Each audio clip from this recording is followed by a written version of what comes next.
تیسری عالمی جنگ یہ محض ایک خیال ہے یا دردناک حقیقت جو لمحہ بہ لمحہ ہماری طرف بڑھ رہی ہے؟ Second is called Pakistan. کیا یہ ترقی ہے یا تباہی کو تیز کرنے کا خوبصورت بہانہ؟ ہم امن کی بات کرتے ہیں مگر جنگ کی تیاری کرتے ہیں، آخر یہ کیسا امن؟ کیا یہ تیسری عالمی جنگ ایک حادثہ ہوگی یا پھر فیصلہ؟ تاریخ کی سیاہ کتاب 1914 میں ایک گولی چلی اور پوری دنیا جنگ کی زد میں۔ 1939 میں انسان نے کچھ سیکھنے کی بجائے اپنی تباہی کو چنا۔ خوف پھیلنے لگا، انسان سے ڈرنے لگا۔ سوچنے کی بات ہے، کیا اس ایک صدی کے دورانیے میں ہم نے کچھ سیکھا یا فقط تاریخ کو دوبارہ دہرانا ہی بہتر سمجھا؟ کیا پہلی جنگ ہی معجب ہے ان تباہ کاریوں کی؟ طاقت کی نئی جنگ۔ پہلے جنگ ٹینکوں سے لڑی جاتی تھی، اب جدید طرز عمل اپنائے جاتے ہیں۔ سائبر حملے ایک ایسی خاموش خطرناک سازش جس میں ایک کلک اور تمام ڈیٹا لیک۔ یہ دور جینے کے لیے نہیں بلکہ دوسرے کو ہرانے پر مجبور کرنے کے لیے ہے۔ پہلی عالمی جنگ کو کیا لگتا ہے کہ پہلی جنگ صرف زمین کے لیے لڑی گئی ہے؟ یہ وہ جنگ تھی جس کا مقصد طاقت، غرور اور انا تھی۔ وہ جنگ جو چند لمحوں میں ختم ہونی تھی وہ 4 سال نہ ختم ہوئی۔ پہلی جنگ بالآخر ختم ہوئی مگر دلوں میں نفرت چھوڑ گئی۔ پھر اسی نفرت نے جنم دی ایک ایسی آگ کو جو دوسری بڑی جنگ کا موجب رہی۔ ورلڈ وار 2 یہ جنگ فوج کے خلاف نہیں بلکہ پوری انسانیت کے خلاف تھی۔ ہٹلر جو طاقت اور غرور کا نام تھا، ہیروشیما ناگاساکی جہاں ایک لمحے میں زندگیاں راکھ بنا دی گئیں۔ جنگ ختم کرتے کرتے انسانیت ختم کر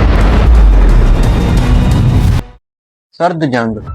دنیا کا خیال تھا کہ اب امن ہوگا مگر اصل کھیل تو اب شروع ہوا۔ دو سپر پاور جن کے معمولی ہتھیار جدید ٹیکنالوجی سے آراستہ ہیں، دو بڑی طاقتور ریاستیں یو ایس اے اور سوویت یونین جو ایک دوسرے کے مقابلے میں کھڑی ہیں، مگر یہاں ہر دن آخری دن لگتا ہے۔ ایٹمی ہتھیار، میزائل، ایک بٹن اور پوری دنیا ختم۔ کیا آپ حیران نہیں ہوتے؟ امن کے نام پہ خطرناک ہتھیار بنائے گئے۔ نئی جنگ کا آغاز۔ کیا لگتا ہے تیسری عالمی جنگ آخری جنگ ہوگی؟ اس کے بعد زندگی کا بقا ہے؟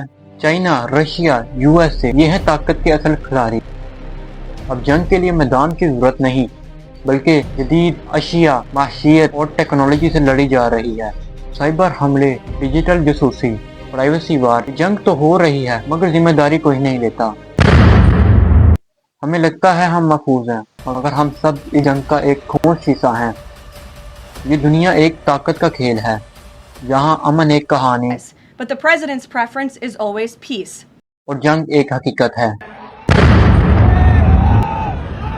دنیا کہتی ہے امن آئے گا مگر حضور صلی اللہ علیہ وسلم نے ہمیں خبردار کیا کہ آخر کے زمانے میں فتنے بڑھ جائیں گے۔ صحیح مسلم کی حدیث نمبر 118، اعمال میں جلدی کرو کیونکہ فتنے رات کے اندھیرے میں ٹکڑوں کی طرح آئیں گے۔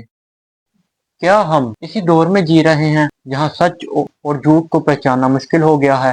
جمہوریت کے نام پر شروع ہونے والی تحریکیں خانہ جنگوں میں بدل گئی اور 2001 سے 2021 تک افغانستان میں جنگ، 2003 سے 2011 عراق کی جنگ، 9/11 کے بعد دنیا نے ایک نئی جنگ دیکھی جہاں دشمن کہیں نظر نہیں آتا مگر دشمن ہر جگہ موجود تھا۔ یہ جنگ ایک ملک کی جنگ نہیں تھی، طاقت کا وہ کھیل تھی دوسروں کی زمین پر۔ 2020 سے 2023 تک عالمی کشیدگی، 2022 میں حالیہ رشیا اور یوکرین کی جنگ، 2023 میں اسرائیل اور غزہ کی جنگ۔ دنیا پھر تقسیم ہو رہی ہے مگر لائنیں اس بار نقشے پر نہیں کھینچی جا رہی بلکہ نظریے پر کھینچی جا رہی ہیں۔